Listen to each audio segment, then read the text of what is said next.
Hello Game Boys and Game Girls, I'm the Game Boy Guru, and welcome to my final pickups video of 2019. Yes, that is right, this is all of my pickups and arrivals for the month of December. Let's not waste any time and just jump in. I managed to score a couple things from the pawn shop I like to go to, and so I'll show off this first because I didn't even know it existed, and that is an expansion pack for Elder Scrolls 4 Oblivion called Shivering Isles. Yeah, I did not know that this was a thing, and so I thought that was kind of cool. Plus, not only does it come with the the little pamphlet for Shivering Isles, but it actually came with, and I don't know if this is normal or if this is just that someone put it in there before they sold it, but it also has a full Oblivion manual, which I already have in the Oblivion game. So that's kind of cool, and something I thought was kind of fun. So, anyway, that was kind of neat. Just sort of explains how to start it up and so forth. But that was pretty cool, so I decided to grab that. I also got a couple of PlayStation 4 games, because they are carrying those at the pawn shop now, and I decided to go ahead and do that. So I got Injustice 2, because I was a big fan of the original, played a bunch of that on Wii U with some friends, and so I thought I would give the second one a shot. And also, I got Geometry Wars, Geometry Wars 3 Dimensions Evolved. A bit of a mouthful of a name there, but I did not pay this price, by the way. That is just what must have been marked on it from wherever it came from previously. But so, anyway, yeah, another Geometry Wars game. I did end up getting one thing in the mail from Amazon that was gaming related this month, along with a couple of other things I got from Amazon, and that is the Blueberry Bloom Rock Candy Nunchuck for the Wii. I have a blue Wii controller that came with my, what was it, Mario and Sonic at the Winter Olympics, and so I didn't have a matching blue nunchuck to go with it, and even though these are too big to work in like the gun peripherals and stuff like that, I kind of like this larger, thicker contour here. I feel like it might be a little bit more comfortable to hold long periods when playing something like No More Heroes or Xenoblade Chronicles or a game like that. So anyway, I decided to pick that up. I got a couple of things at Goodwill, two different Goodwill locations over the last weekend. And the first one isn't a huge find, but, you know, it's one of those things where I pick up quirky PlayStation games for cheap because I see them, and that is Bob the Builder, Can We Fix It, for the original PlayStation. So, yeah, this is just one of those just because things. I found it in the wild, it was in good condition, the disc wasn't completely scratched up like a lot of them are, so I decided, yeah, I'll go for it. But the nice find that I grabbed was from the other Goodwill location, where I generally don't find stuff as much, but every once in a while I get a good find there, and that was Ape Escape 3 for the PlayStation 2. Was a big fan of the original Ape Escape, but I never found or played either of the other games, and so this is pretty cool, and I'm not sure if this is directly a nod or not, but there's a monkey on the back there that has the maraca there, and it almost looks like maybe a slight nod to Samba de Amigo. And so anyway, pretty cool to see that, and I'll definitely have to pull this one out and give it a try, because like I said, I really like the original Ape Escape, and that's a game I need to go back and play through again and try to finally actually beat. So that might be a fun one to stream. Got a couple things in the mail earlier in the month. I ordered a couple items 2 different times from a contact in Japan, and he has a knack of always getting the good shmups and making them available. And so for the Sega Saturn, I got Dodonpachi. Finally have a copy of this, and this is a first press edition. If memory serves, yes, this also has the spine card in here, as well as the little warranty card. So always cool to have that. It's not a hard and fast requirement for me from a collecting standpoint. I more want to just play the games, but it's always a nice bonus when it is included. So I finally have the Saturn version of Dodonpachi, which is supposed to play better and be more well optimized than the original Donpachi on the Saturn, which I've had forever. And then a few days later, I happened to get this in the mail, which is Thunder Force 5 Special Pack. So this is Thunder Force 5 for the Saturn, which I already have the standard release of, but it comes in this larger case because it also includes this Best of Thunder Force Music Arranged CD.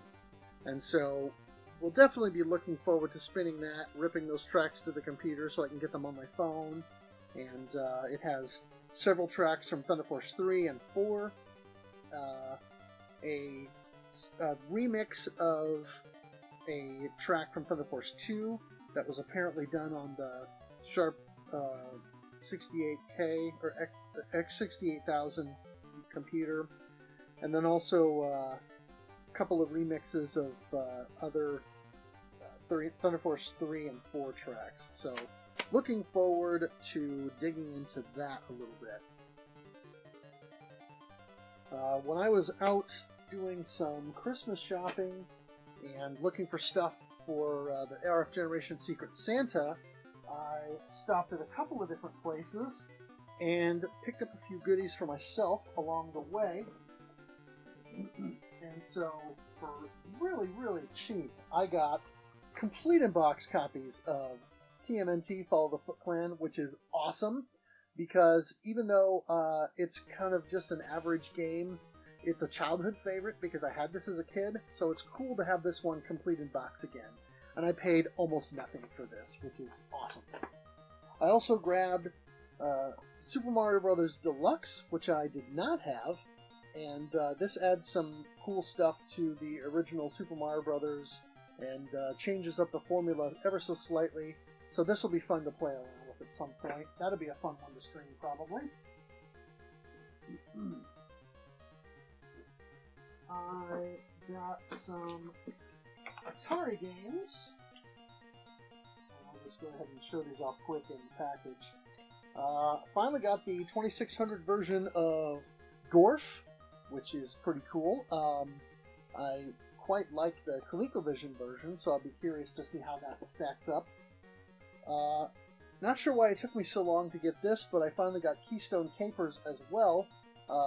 I played this as a kid because my next door, no, not my next door neighbor, who was it? Another kid that I knew had this. His family had a 2600, and we would occasionally play this one. And so this is kind of fun, and one that I'm glad I finally have. And finally, I have a decent copy of Kroll. Love the movie Kroll. It was one of those that I saw as a kid and loved it. And even though I know it's cheesy and, not a great movie objectively speaking, but I still love it, and I think it's great. So, anyway, pretty cool to finally have that. I also grabbed a PlayStation game that I have been long overdue trying to get a hold of, and that is Omega Boost. I should have bought this years ago when I could have had it for 10 or 15 bucks, but that's how it goes. So anyway, this game is very impressive on the PlayStation. I remember renting this back in the day and thinking, this is really impressive. But for some reason, it didn't impress me enough among all the other stuff I was playing and my, even at the time, reasonably good-sized backlog. So anyway, I just didn't pick it up, but I'm definitely glad to finally have Omega Boost for the Sony PlayStation. Scratched a couple more titles off the list for PSP, and that is Disney's Up, or Disney Pixar Up, based on the movie, and Monster Hunter Freedom Unite. And so I believe with this, I now have all the main Monster Hunter games on the PSP. I need to double check and see if there are any greatest hits or favorites versions of this that I'm lacking, but I think possibly I have them all now. And finally, I got some more handheld stuff here. A couple of Game Gear games.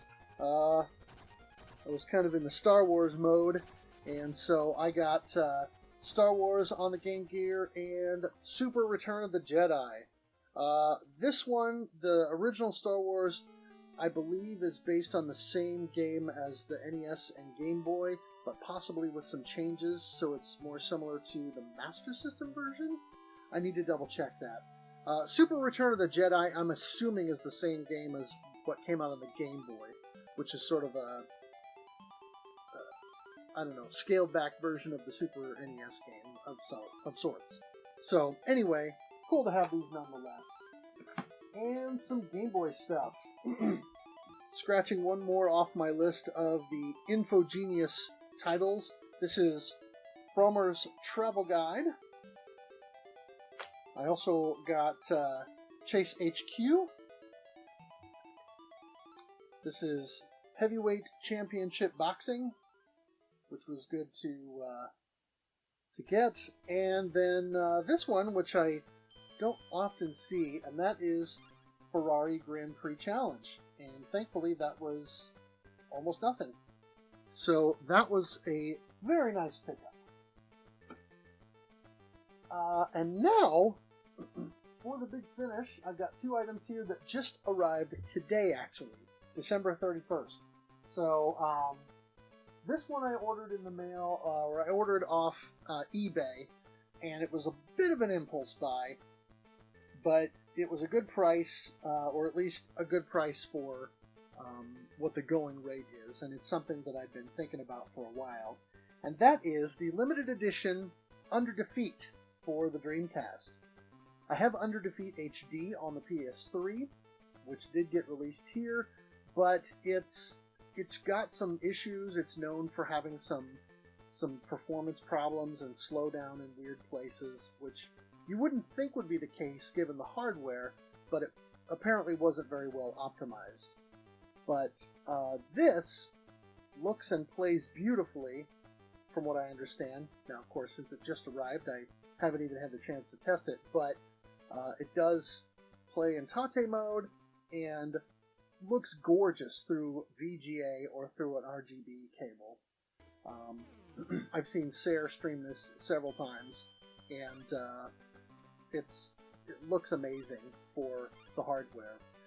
It does have a soundtrack by Shinji Hosoe, which is here because not only does it have the game and manual, but then it also has a soundtrack CD.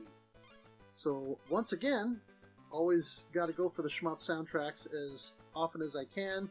So I'm going to look forward to ripping and listening to those tracks and getting those on the phone. But yeah, this just looks amazing. And so this will at some point be a Shmup Club selection, and I'm glad that before we're able to put this in and be a game that we cover for the Shmup Club and for the podcast, that I'll be able to have these two versions to play and compare side by side. And the Big Daddy that also came today is the Metal Storm reissue. And so as you can see, I haven't even taken the plastic off of this bad boy. So let's go ahead and tear into it, and for those of you who haven't already watched an unboxing elsewhere or seen what the contents are, you can you can discover what all's inside.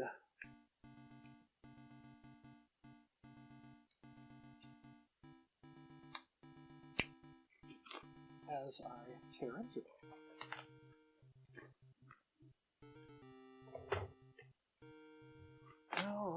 So, first things first, there is this cool slipcover that has really nice artwork and information on it. Of course, that already shows you what's inside the box. And that slides off the top. This is an IREM product, of course, since that's kind of what Castlemania Games has been working with the reissues of. And look at that beautiful box. That is amazing. Really looks cool. Got the M308 designation on the side, which is apparently the designation of the mech. Little IREM logo there on the top. And Retrobit, I guess, is the company that is actually doing these. But Castlemania Games had an exclusive cartridge color. Limited Run Games had an exclusive cartridge color.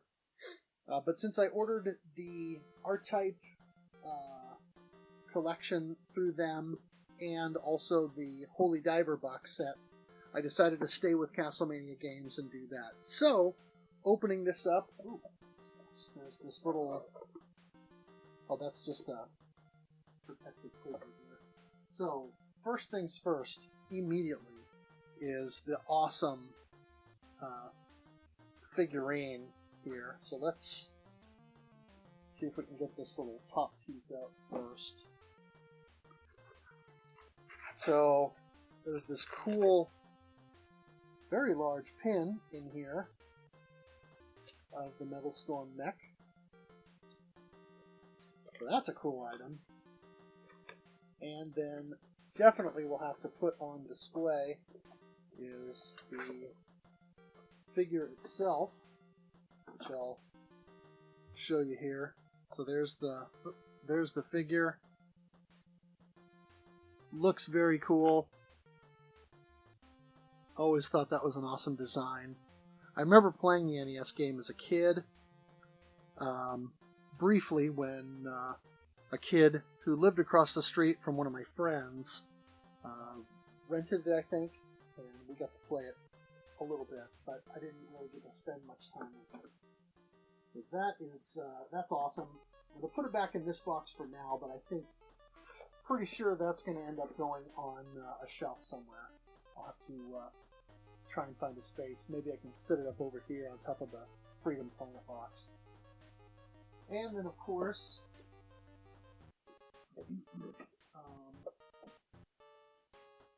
inside is the real meat, and that is, there's this envelope here that has this certificate of authenticity, and I have the Galactic Blue is the particular one, and I apparently have 188 of 3,000, so boy, either I ordered really early or they just packaged that for me right away. So there are a couple of these nice little art cards here. Again, awesome mech design. And then there's another one. Yeah. So there's a couple of little extras that come with the special edition there in this little envelope. Now on to the game, which is itself shrink wrapped. And I'm going to have to try really hard to open this without damaging the box.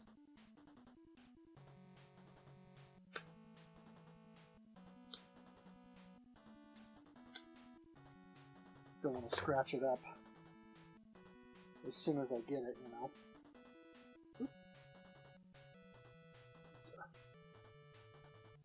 Find a place to grip the plastic here so I can kind of tear down the line. And, there we go.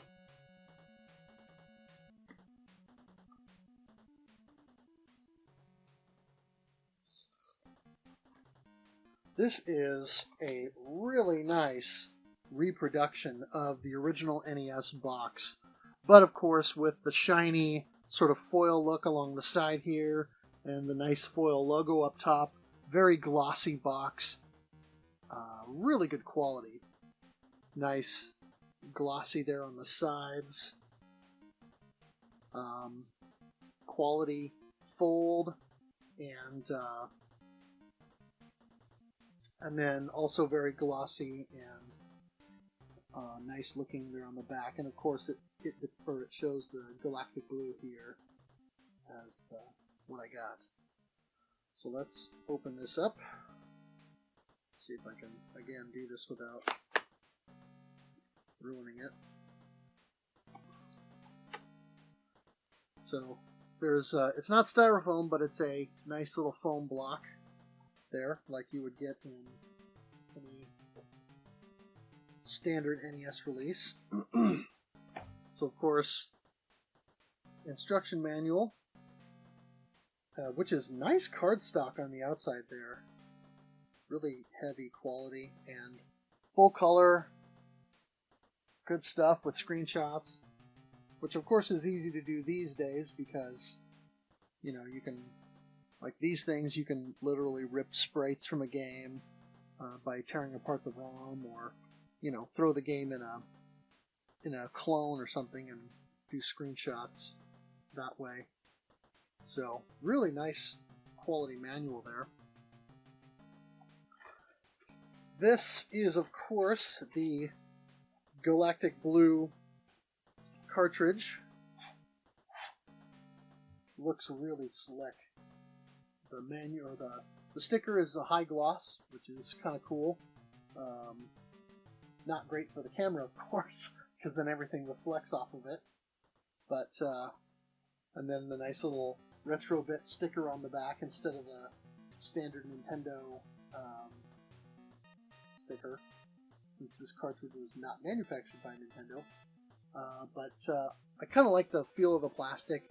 One of the cool things is the screws that they use on the back here are like the standard NES cart screws, or most game cartridge screws, which have that special bit on them. And so that's kind of fun. The dust sleeve is not. It feels pretty decent. I don't like the fold at the bottom. It's not as clean or flat as I would like. You know, you get a lot of these and they're real flat along the bottom. So this probably wasn't folded as well, or, you know, you maybe used a different kind of plastic or something. But it otherwise feels okay. We'll throw this back in the bag here. And finally, there is this poster. Oh my. Which appears to be double-sided. So let's have to back up a little bit so I can show this off. Oh yeah, that's pretty sweet. So there's one side,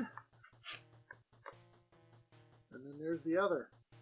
So really nice package from Retrobit on this.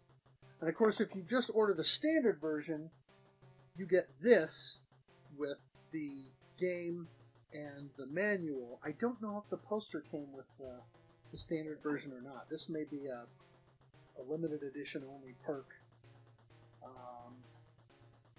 But either way, really cool to have this stuff and, you know, be able to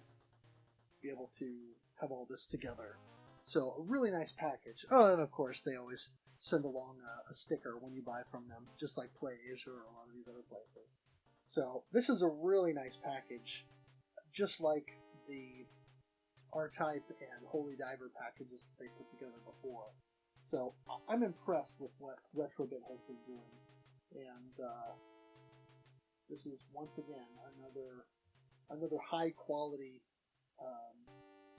piece of collectability that I'm really going to enjoy. And it'll be nice to legitimately play Metal Storm in my NES or ABS without having to resort to a flash cart or some other means or whatever, because this game has just become ridiculously expensive. Hence the reason why they chose it as a release. So since you guys are working with IREM, and I'm assuming no one from Retrobit is listening right now, but if anyone would happen to be, might I suggest repackage the NES version of Scoon, which is a submarine-based shoot-'em-up, and give us an NES cart that includes the little light on the cartridge, the same way that the Famicom version had. That would be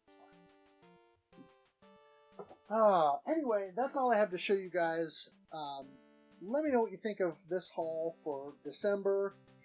What stuff should I be playing immediately, other than Metal Storm, of course? And, what cool pickups and new things have you guys got? Or did you get some cool stuff for Christmas that you want to share with me? Let me know in the comments below. If you like this video, consider hitting the thumbs up to give it a like. Also consider subscribing so you can see more of my videos in your YouTube feed. I'll have a link in the description below where you can check out my blog that has all my Game Boy reviews. That is gameboyguru.blogspot.com. Also, please check out Mira and his channel. I have been putting the card up in the corner so that it'll link to his channel. He provided the Super Mario Land overworld music that I use as the intro for a lot of my videos, and he does a bunch of other great chiptune and game music covers as well, so please go have a look at that. As always, thanks for playing, thanks for watching, thanks for playing, Happy New Year, and game on.